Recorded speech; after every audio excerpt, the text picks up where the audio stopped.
श्रीसीतानाथ समारंभां रामानन्दार्य मध्यमाम् अस्मदाचार्यपर्यन्तां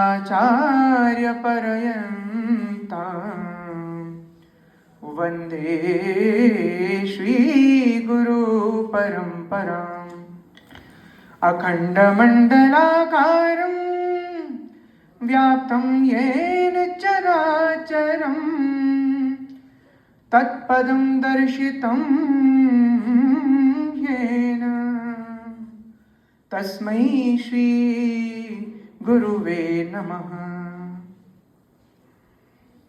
अखिल कोटि ब्रह्मांड नायक पार ब्रह्म परमेश्वर अखिलेश्वर जगदीश्वर सर्वेश्वर परात्पर ब्रह्म प्रभु श्री वेद भगवान जगत जननी मंगल करनी परा अम्बा भगवती माँ वीणावादिनी सरस्वती माता मम निकट समस्त वरिष्ठ जनाः समस्त महोदय जनाः मम आचार्य जनाः मम पुरतः आचार्य एवमेव समस्त आचार्य जनाः। और इस वक्त संस्कृत की सुंदर से बाग में पुष्पित होते पुल्लवित होते मकरंदित होते मेरे सहपाठी जन आप सबके अंतर जगत को प्रकाशित करती चैतन्य सत्ता को मैं बारंबार प्रणाम करता हूं।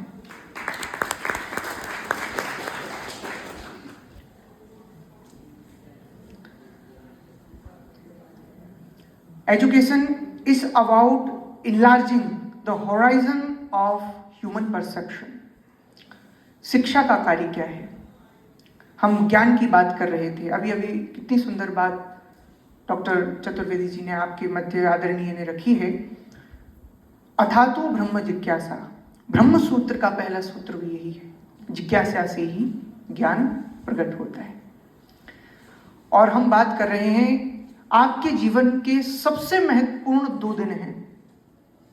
किसी भी इंसान के जीवन के सबसे महत्वपूर्ण 2 ही दिन होते हैं।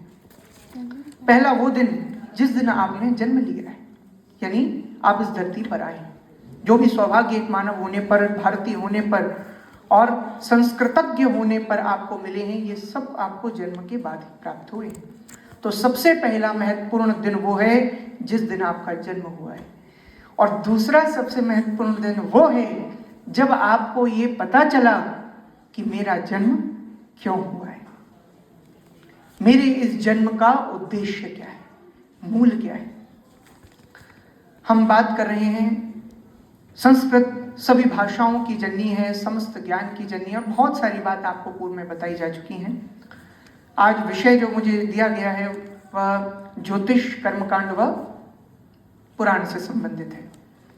वेद को यद्यपि हम अनंत ज्ञान का उद्भाषित करता मानते हैं, फिर भी यदि वेद को पहले 4 लाख श्लोकों तक कम किया गया, जैसे जैसे इंसानों की आयु कम होती गई, हमारे आचार्यों ने ग्रंथों को, शास्त्रों को संकुचित करते गए, वैसे ही जब वेद 1 लाख श्लोकों तक पहुंच गए तो उनमें से 80,000 श्लोक कर्म के लिए हैं। गौर कीजिएगा, उसमें से 16,000 श्लोक जो हैं वो उपासना के लिए दिए गए और जो 4,000 श्लोक हैं वो ज्ञान के लिए दिए गए। हम जब ज्योतिष की बात करते हैं, आइंस्टीन की बात अभी हमने सुनी, जब अपने समय में 4th डायमेंशन को एक्सप्लोर करके दिया था तो बाकी सब दुनिया के लोग तो बहुत आश्चर्य में थे। They were in very exhausting manner and very much surprise to see it, क्या कि ये कोई 4th डायमेंशन भी हो सकता है। लेकिन हमारे बीच में हमारे महापुरुषों ने, हमारे वेद भगवान ने, इन्होंने पहले ही ये सब प्रकट कर दिया है। ज्योतिष को 2 डायमेंशंस में, 2 भागों में सुना जाता है या पढ़ा जाता है। ज्योतिष के विषय पर भी बात होनी चाहिए क्योंकि आपने अन्य विषय अवश्य सुने हैं। ज्योतिष के 2 विषय हैं, time and space. What is time? Time is समय और स्पेस यानी स्थान। हमारे देश में ऐसे ऐसे विद्वान आज भी पाए जाते हैं जो केवल आपके घर का ही वास्तुशास्त्र नहीं कर सकते, जो कि पूरे नगर का वास्तुशास्त्र कर सकते हैं। आपको यदि मकान लेना है किसी शहर में तो किस छोर पर लीजिए जिससे आप जो काम करते हैं आपको उसमें लाभ होगा। जब हम रोजगार क्षेत्र की बात करते हैं तो हम सब ये बात भली बात ही जानते हैं कि यहाँ बहुत सारे व्यवसायों के बहुत सारे रास्ते हैं, बस आपको विचारने की आवश्यकता है। एक व्यवस्था का डायरेक्शन मैं आपको बताऊं, एनर्जी। संस्कृत भाषा एनर्जी पर नियंत्रण करती है, देवताओं पर नियंत्रण करती है। आज सेना के अंदर भी एक श्लोक गान, स्वस्ति पाठ गान करने वाली पोस्ट का निर्धारण क्यों किया गया है? क्योंकि वहां पर भी एनर्जी को ध्यान में रखा जाता है। तो आप विचार करें, सिर्फ एनर्जी को ध्यान में रख के आप कितने ही व्यवसायों को प्रकट कर सकते हैं। ये महाविद्यालय न केवल मेरे लिए एक विद्या की भूमि रही है, बल्कि आप सब लोग मुझे कुछ अलग से न मान करके चलो, मैं भी आप लोगों की तरह आज भी विद्यार्थी हूं। और जैसा कि आपने सुना, जिज्ञासा जब तक रहेगी आप जीवन में अपने ज्ञान को बढ़ाते जाओगे। जिज्ञासा खत्म हो गई, आपका ये जो प्यास है विद्या के प्रति, ज्ञान के प्रति, कुछ पाने के प्रति, यदि वो क्यूरियोसिटी खत्म हो गई तो आप रुक जाओगे। इसलिए हम सबको अपने को खोलकर चलना है। तो आज हम बात कर रहे थे संस्कृत की महिमा। तो चलिए आज संस्कृत की महिमा पर कुछ संगीत का प्रयोग कर लिया जाए, क्योंकि आप सब लोग, मुझे लगता है म्यूजिक तो सबको पसंद है, संगीत है ना, तो कुछ गाओगे मेरे साथ? चलिए ठीक। संस्कृतं संस्कृतं संस्कृतं संस्कृतं संस्कृतं संस्कृतं संस्कृतं संस्कृतं संस्कृतं मे प्रियं भारतं मे प्रियं संस्कृतं मे प्रियं भारतं संस्कृते सन्ति वेदा पुराणानि च संस्कृते सन्ति वेदा पुराणानि संस्कृते चास्ति गीता महाभारतं संस्कृते चास्ति गीता महाभारतं संस्कृते अस्तु रामस्य रामायणं संस्कृते अस्तु रामस्य रामायणम् ओ संस्कृतं मे प्रियं भारतं मे प्रियं संस्कृतं मे भारतं मे संस्कृतज्ञा वयं जागरूका वयं संस्कृतज्ञा वयं जागरूका। हमारी गुना की ही माटी में जन्मे डॉक्टर रमेश पांडे जी के द्वारा ये जो रचना है ये हमको बता रही है। और मैं इससे पूर्व के भी एक सेमिनार में जब आया था, हमारे आचार्य नारायण जी ने हमको बताया था कि वे अपने जबलपुर के अनुभव से आए हैं, जिसको मध्य प्रदेश में साक्षरता में सबसे अधिक मात्रा प्राप्त है ना। और वहां पर भी उन्होंने जो देखा है और अन्य मध्य प्रदेश के सभी क्षेत्रों में जो उन्होंने देखा है, आंखों से देखा हुआ प्रमाण है। गुणा वो भूमि है जहां पर सबसे ज्यादा संस्कृत को जान करके और उसका सदुपयोग करने वाली शक्ति अगर पूरे मध्य प्रदेश में कहीं दिखती है तो गुणा में दिखती है। आप लोग, इसलिए आप लोग ऐसे स्थान पर हैं जहां संस्कृत को सबसे ज्यादा कीमत की जाती है। तो आप ये ना समझें कभी भी कि आपके पास वातावरण का अभाव है। रास्ते बहुत सारे प्रकट हुए। अब हम बात कर रहे हैं, आप अपनी महत्व पर यदि थोड़ी सी बात विचार करेंगे तो आप लोग जानते हैं पंचांग आज सब जगह मिलती है। ज्योतिष, कर्मकांड, पुराण कभी भी कोई कराता है तो सबके लिए एक पंचांग, एक समय निर्धारण करते हैं हम लोग। टाइम एंड स्पेस की बात हो रही है। तो आप लोग जानते हैं नासा अरबों डॉलर खर्च करके एक सैटेलाइट ऊपर भेजता है जिससे हमें चंद्र ग्रहण या सूर्य ग्रहण का पता चल पाता है ना। लेकिन हमारे यहाँ छोटे से छोटे गांव के एक छोटे से छोटे पंडित के पास जो 40 कुछ दिन पहले 20 रुपए और 10-5 रुपए की ही मिलती थी एक पंचांग, उसके अंदर साल भर की गणना में और बल्कि सैकड़ों सालों की गणना में हमारे ज्योतिषी जो लोग लिख गए, वो नासा का भेजा हुआ अरबों डॉलर का सैटेलाइट एक सेकंड भी चेंज नहीं कर सकता है, इधर का उधर नहीं बता सकता है। क्यों? क्योंकि हमारे विद्वानों ने विज्ञान का अनुसंधान आज से हजारों लाखों साल पहले किया है। हमारे ऋषि मुनि संत यही पहले के वैज्ञानिक कहे जाते थे। बहुत सारी षड्यंत्रों के कारण हमने बहुत सारे चीजें खो दी हैं। अब जैसे पहले की बात होती थी, पहले हमारे यहाँ मंत्र विज्ञान होता था, मंत्र से रथ चलते थे, मंत्र से विमान चलते थे। फिर किसी ने कहा कि हाँ अब मंत्र का समय निकल गया, लोग कमजोर हो गए, तो आ गया तंत्र वाला समय। मतलब मशीनी युग आ गया। अब आजकल एआई की बात हो रही है, सबकी नौकरियां जाएंगी, बहुत डर रहे हैं लोग। लेकिन अब आप विचार करें, जब ऊर्जा का नियंत्रण ही हम अपनी वाणी से करेंगे, गीता में स्पष्ट है 8वें अध्याय में, अक्षरम ब्रह्म परमम स्वभावोध्यात्म मुच्यते भूत भावोद्भव करो विसर्ग कर्म संगीता। अर्थात जब अक्षर ब्रह्म हमारे पास है तो आपका व्यवसाय कौन छीन पाएगा, सोच कर देखिए। फिर हम बात कर रहे थे कि अभी हम सभी लोग जिस दौर में हैं, जिस समय में हैं, थोड़ा मुझे कुछ विस्मरण हुआ है, आपको कुछ बात यहीं की बताने जा रहा था, पर चलिए मैं आपको बताऊं। हम सब आज के समय में ज्योतिष की जब बात कर रहे हैं, टाइम एंड स्पेस की बात कर रहे हैं, तो ज्योतिष क्या है? ज्योतिष कहा गया, जो ज्योति जो प्रकाश थे वही ज्योतिष है। और ज्योतिष चक्रे तो लोका नाम कर्तुम कर्म शुभाशुभ, ज्योतिष जो है सभी लोगों का शुभ करने का साधन है। और बहुत सारी बातें जो हम अपने जीवन को नियंत्रण करने के लिए प्रयोग कर सकते हैं। कई लोग तो उसे जिंदा जादू भी कहकर बुला सकते हैं। आप अपने जीवन में जो हुआ नहीं उसे भी जान सकते हैं, तो कितनी बड़ी बात है। आप अपने जीवन को, मतलब मॉडर्न जितना होते जा रहे हैं लोग, उतना ज़्यादा प्लानिंग करते जा रहे हैं कि like my life should be like this. तो अब आप ज्योतिष को जान लीजिए, सबसे ज़्यादा मॉडर्न आप ही होंगे, क्योंकि आप ही सबसे ज़्यादा जान करके अपने जीवन को जीने वाले महापुरुष या महान आत्मा बनेंगे। हम बात कर रहे हैं ज्योतिष की, तो विद्यावताम भागवते परीक्षा, भागवत की बात की गई, तो भागवत के अंतर्गत तृतीय स्कंद में कालगणना की बात आती है। चलिए उससे अपने समय को जानते हैं। सरल माध्यम, आप लोगों के घर में कभी आपने सत्यनारायण की पूजा करने वाले पंडित जी को सुना होगा। ये तो घर घर में होती है, जैसे समय लोगों के पास कम होता जा रहा है तो ये बहुत हो रही है। तो आपने देखा हो कि सत्यनारायण जी की पूजा में पंडित जी एक संकल्प पढ़ते हैं कि नहीं? उस संकल्प के अंदर पहले तो 3 बार बुलवाते हैं, विष्णु विष्णु बोलो, कहते हैं ना। वो क्या है? वो हमारी वेदों की बहुत बड़ी परंपरा से चली आ रही, उसी को सरल करने के लिए फिर आपने कहा कि शास्त्रों में, फिर और सरल करने के लिए उसे कहा कि पुराणों के अंदर, और इस प्रकार से हम तक ग्रंथों ने पहुंचाया। 2 धाराएं होती हैं, श्रोत्र धारा, स्मार्त धारा। श्रोत्र धारा पूर्ववत आचार्यों ने स्थापित की, स्मार्त धारा समय के साथ आने वाले महापुरुषों ने जो बात कही उसे सिद्धांत मान करके प्रयोग किया जाना, यह हमारे धर्म ने सिखाया है।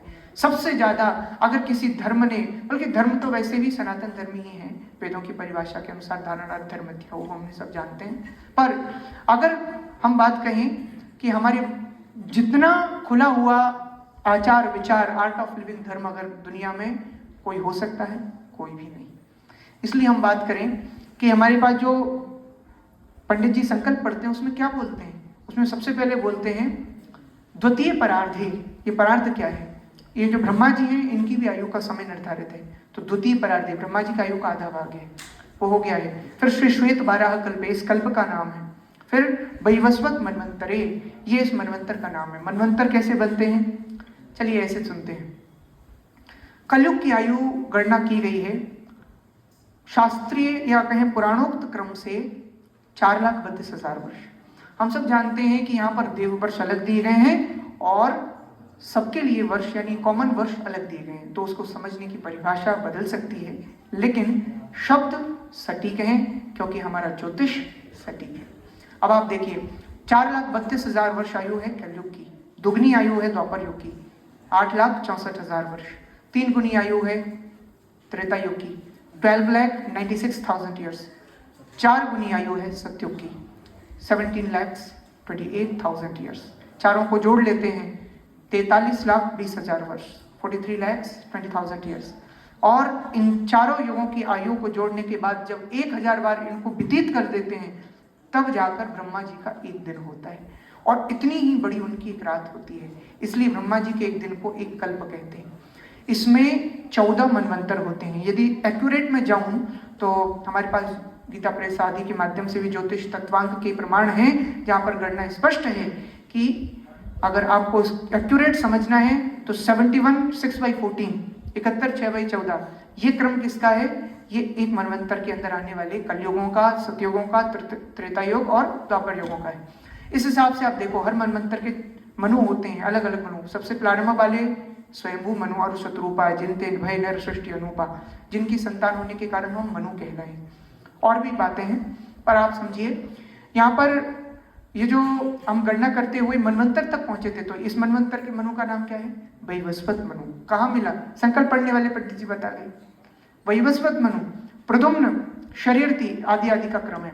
तो वैवस्वत मनवंतरे अष्टाविंशतितम है। ये कलयुग कौन सा चल रहा है? 72 चतुर्युगी, 72 कलयुग आते हैं ना। 7वें मनवंतर का 28वें नंबर का कलयुग चल रहा है। फिर ये सब हमको कहाँ मिलता है? ये सब हमको मिलता है जब हम पंचांग पढ़ते हैं। हमारे ज्योतिष के व्यवस्थान के अंदर अगर मैं विस्तार करूं तो आप समझें, आप जिन लोगों ने प्रोजेक्ट भी देखे होंगे पिछले साल के बच्चों के, अगर ज्योतिष के प्रोजेक्ट्स आपने देखे हों तो उसमें आप समझ सकेंगे ज्योतिष के विस्तार में आता है आप अपना वार, तिथि, योग, करण, नक्षत्र ये सब गिनते हैं। हमारे यहाँ पर वार की व्यवस्था क्या है? सूर्य उदय से लेकर और सूर्य उदय पर्यंत पूरा एक दिन होता है हमारे यहाँ, और इसी पर एक वार का निर्धारण होता है। ये ज्योतिष की विवेचन व्यवस्था है। फिर इसके बाद योग, तो किसी के यहाँ लक्ष्मी नारायण योग है, किसी के यहाँ राजयोगों में हमारे पास आदित्य योग है, बुध आदित्य योग है, पापकर्तरी योग है, केंद्रम योग है। ये सब कहाँ है? सब ज्योतिष के व्याख्यान है। फिर इसके बाद आप कहो करण क्या है? 10 प्रकार के करण हैं, जो कि एक तिथि के अंदर 2 करण होते हैं, इस प्रकार से उनका क्रम है। फिर इसके बाद नक्षत्र हुए तो 27 नक्षत्र आप सब जानते हैं। ये सब ज्योतिष के अंदर आने वाली व्यवस्थाएं हैं जो आपको प्रोजेक्ट्स में भी काम आने वाली बातें हैं। और फिर हमने की कि इतनी सब बातें, पर उसका बिल्कुल शुद्ध प्रयोग यदि कोई करता है तो बहुत बड़ी बात है। हम बात कर रहे थे वैवस्वत मनवंतरे अष्टाविंशतमे कलयुगे कलिप्रथम चरणे, कलयुग के भी चरण है, कलिप्रथम चरणे बोधावतारे भूर्लोके जम्बूद्वीपे भरतखंडे भारतवर्षे आर्यावर्ते मालवा चंबल प्रवेश द्वारांतर्गते गुना जिलांतर्गते पीजी कॉलेज प्रांगणांतर्गते वयम सर्वे परस्पर महापुरुष जना शृण्वन्ति इति। ये मैंने संस्कृत में यहाँ की बात कही, हम लोग क्या कर रहे हैं। तो कितनी सुंदर भाषा है देवभाषा संस्कृत। 1987 के अंदर ये विदेशी बहुत सारे वैज्ञानिकों ने घोषित कर दिया था कि कंप्यूटर के लिए सबसे स्पष्ट और वैज्ञानिक भाषा अगर कोई है दुनिया में तो वो सिर्फ संस्कृत भाषा है। अब देखिए आप कंप्यूटर के लिए यानी आपका भविष्य उज्ज्वल है, क्योंकि आगे बहुत सारी यूनिवर्सिटीज ने शोध करके पता किया कि जब संस्कृत इतनी उपयुक्त है तो हम सुपर कंप्यूटर क्यों नहीं बना लेते। 2034 तक एक सुपर कंप्यूटर जो बनने वाला है वो कंप्लीटली संस्कृत पर आधारित होने वाला है। अमेरिकन वैदिक हिंदू यूनिवर्सिटी ने रिसर्च करके ये इस बात को स्थापित किया है कि अपनी जुबान से बोली जाने वाली सबसे ज़्यादा स्वास्थ्यवर्धक भाषा अगर कोई है तो वो संस्कृत है, जिसमें सभी मांसपेशियों का प्रयोग होता है। यानी किसी बच्चे का बौद्धिक विकास यदि करना है तो वो संस्कृत से ही किया जा सकता है। अब आप बताएं, संस्कृत पढ़ने वाला तो फिर हर विषय का एक्सपर्ट बन सकता है, तो आपके होराइजन तो खुल ही रहे ना, यही तो शिक्षा है।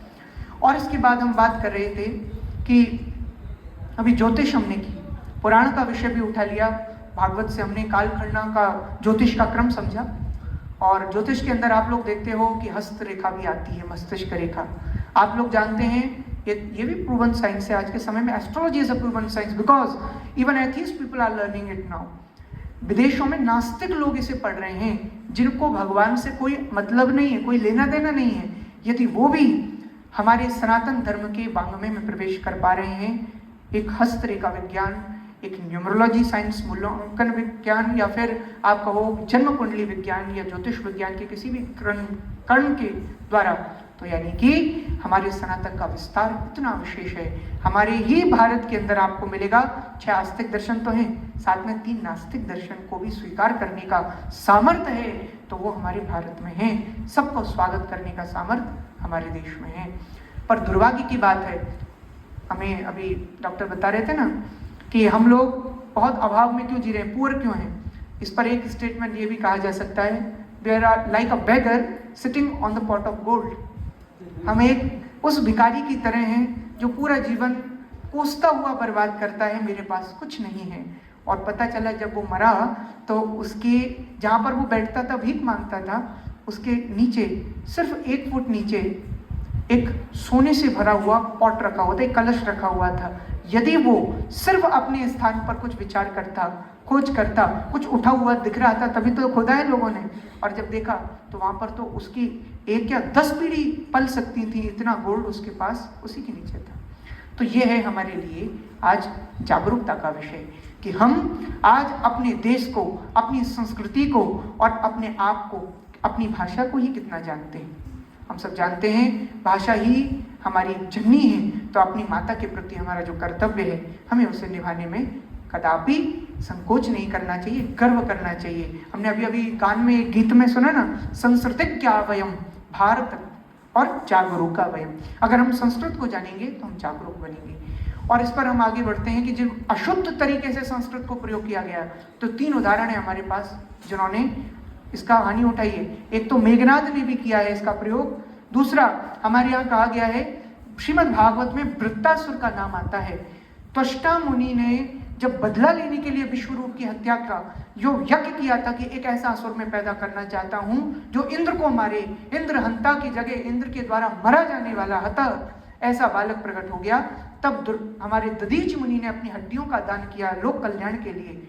और यही तो है हमारे संत, देश सुधारे 3 सती संत और सूर, देश बिगाड़े 3 कपटी कायर क्रूर। और उन संतों ने जब अपने लिए पूरे शरीर का, पूरे जीवन का दान किया, तब वो एक वज्र प्रकट हुआ जिससे वृत्तासुर का अंत हुआ। तो ये जो घटना है, ये उदाहरण है, अशुद्ध उच्चारण से फल मिलने वाला नहीं है, उल्टा अर्थ का अनर्थ हो जाने वाला है। एक और उदाहरण आपको मैं दूं, रावण।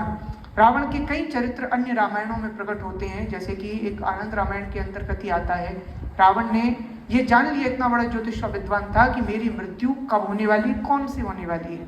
तो उसने यहाँ तक के प्रयास भी कर लिए थे, कौन मेरे उस पुत्र को जन्म देने वाले हैं जिसके कारण मेरी मृत्यु होगी।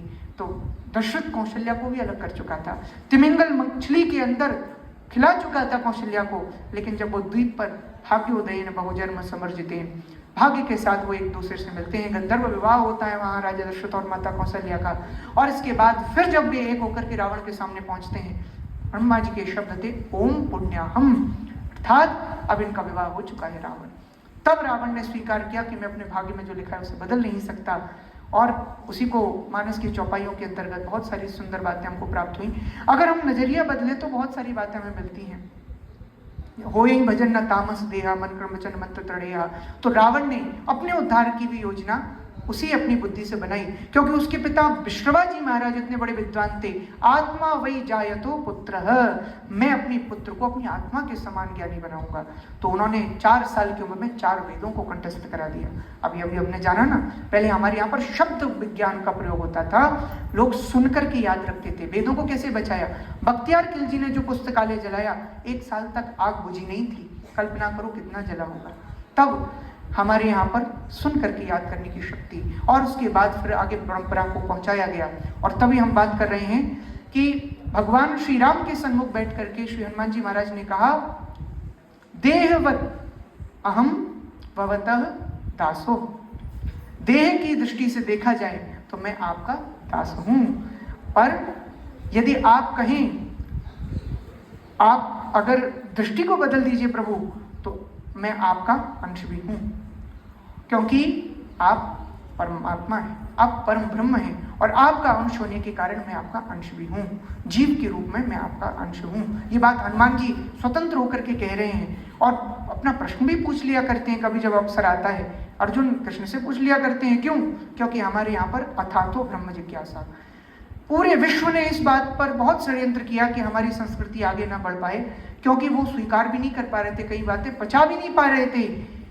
पूरे विश्व में कहीं पर भी विज्ञान को धर्म के अंदर, या हम कहें कि जो आयुर्वेद है, जो स्वास्थ्य विज्ञान है, या हम कहें जो शस्त्र विज्ञान है, बहुत सारे विज्ञानों को कभी भी धर्म ग्रंथ के अंदर किसी ने देखा नहीं है। लेकिन हमारे यहाँ तो हमारे वेद जो धर्म ग्रंथ हैं, उन्हीं के अंदर स्वास्थ्य का विज्ञान भी दे दिया, शस्त्र का विज्ञान भी दे दिया, सभी प्रकार के विज्ञान दे दिए। जिससे क्या हो गया, लोग आश्चर्य में पड़ गए का इनका जो धर्म ग्रंथ है, जब वही इतना ज्ञान दे रहा है, और हमारे यहाँ पर तो सिर्फ धर्म ग्रंथ को केवल नियम कानून बताने के लिए प्रयोग किया जा रहा है, तो हम तो बहुत पीछे रह जाएंगे। इसलिए बहुत सारे षड्यंत्र हुए, बख्तियार खिलजी आदि के उदाहरण आपने सुने। पर अब हम सब लोग कैसे संरक्षित हो पाएंगे, यदि हमने निश्चय किया। हमारे यहाँ एक श्लोक आता है ना, मत्यो यत्र गच्छन्ति तत्र गच्छन्ति ते नरः, शास्त्राणि यत्र गच्छन्ति तत्र गच्छन्ति ते नरः। अन्यथा वानरः। तो ये शास्त्र विधि मुत्सृज्य वर्तते काम का अर्थ न सिद्धिं वाप्नोति न सुखम न परम गतिम। जो व्यक्ति शास्त्रों के अनुसार कर्म करता है, अपनी संस्कृति भाषा के अनुसार कर्म करता है, वही व्यक्ति सिद्ध होता है और वही व्यक्ति सफल भी होता है, उसी का जीवन सार्थक भी होता है। क्योंकि महाजनो येन गतः स पंथा। अगर पुराणों की बात करें तो इतने पुराण, इतने शास्त्र, इतने वेद किसकी सुने? तो फिर हमारे आचार्य जन आते हैं ना, आपको कहते हैं ना गागर में सागर, आपको दे जाते हैं। तो आपका कार्य क्या है? आपको बस इनका अनुसरण करना है और जो आपकी रुचि है ज्योतिष में, चाहे अपने कर्म कांड में, चाहे अपने अन्य किसी विषय में, आपको उसको निभा करके अपने इस संस्कृत विभाग को ऐसा गौरवान्वित करना है कि आपसे श्रेष्ठ अपने संस्कृत के प्रेम का परिचायक न भूतो न भविष्यति, ऐसा कोई बैच ना आ पाए जो आपसे ज्यादा संस्कृत को प्रेम कर पाए। ऐसा आपके अंदर उत्साह होना चाहिए।